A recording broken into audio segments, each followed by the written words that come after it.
But coming up next is a report of the Sabongeri burnt market in Kano State. Our eyewitness reporter sent in this photo of onlookers as a fire raged. She wonders why this tragic fire loss barely 2 weeks after another market was gutted in the state. March the 26th, 2016 remains indelible on the minds of traders at the Sabongeri market Kano, not for sales, but for the fire that befell them.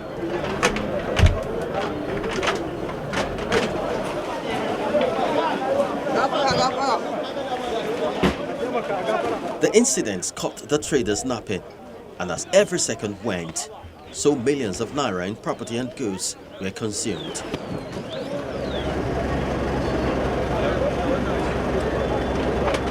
The billows of smoke from the inferno cast a dark shadow over the area, hindering visibility as traders scampered for a last-minute rescue of what was left of their shops.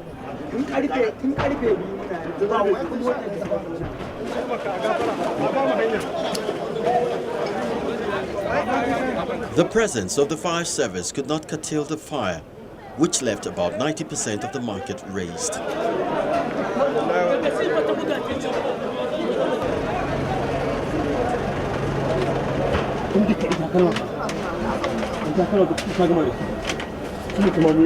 It was not a time for any speech as the traders rued their losses.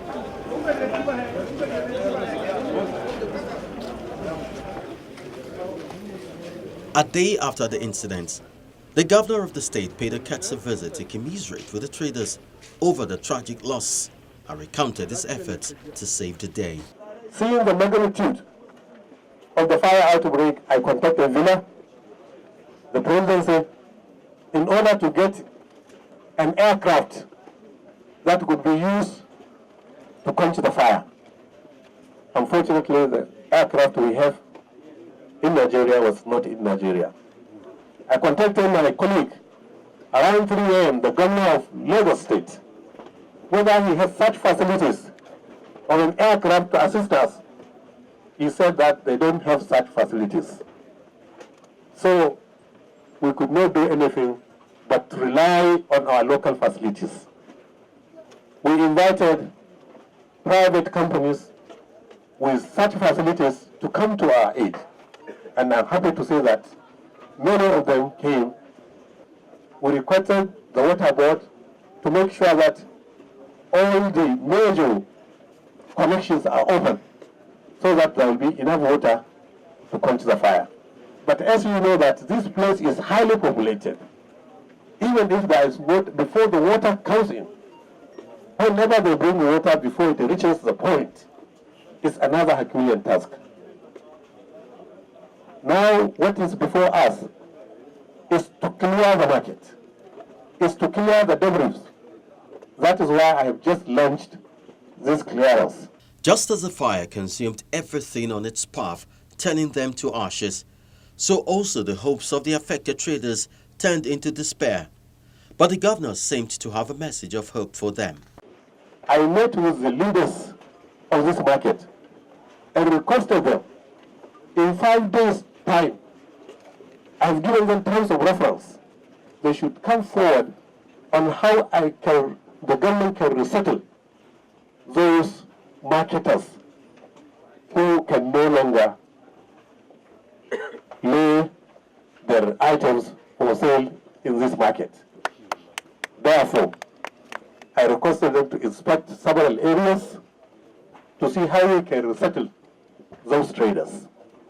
And also, we have already launched an appeal fund so that we get assistance from federal government, from state governments, from well-to-do individuals, so that we can see how we can assist the traders of this market.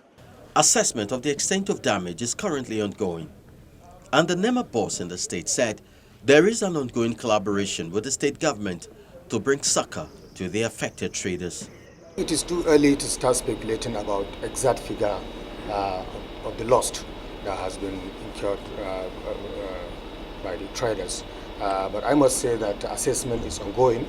The state government official, the markets association, and the staff of our agency, the staff of SEMA, and other NGOs that are participating. So they are continuing with the assessment, and I'm sure in the next 2-3 days we'll be able to get a clear picture of the exact lost and damaged assessment report.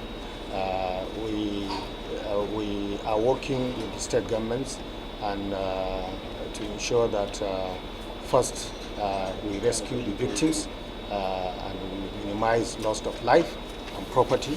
It has become imperative for fire safety measures to form a core of our daily routine as the rate of fire outbreaks appears to be on the increase. The losses incurred are often huge, which is another reason the government must begin to see the fire service as very germane to the success of its program.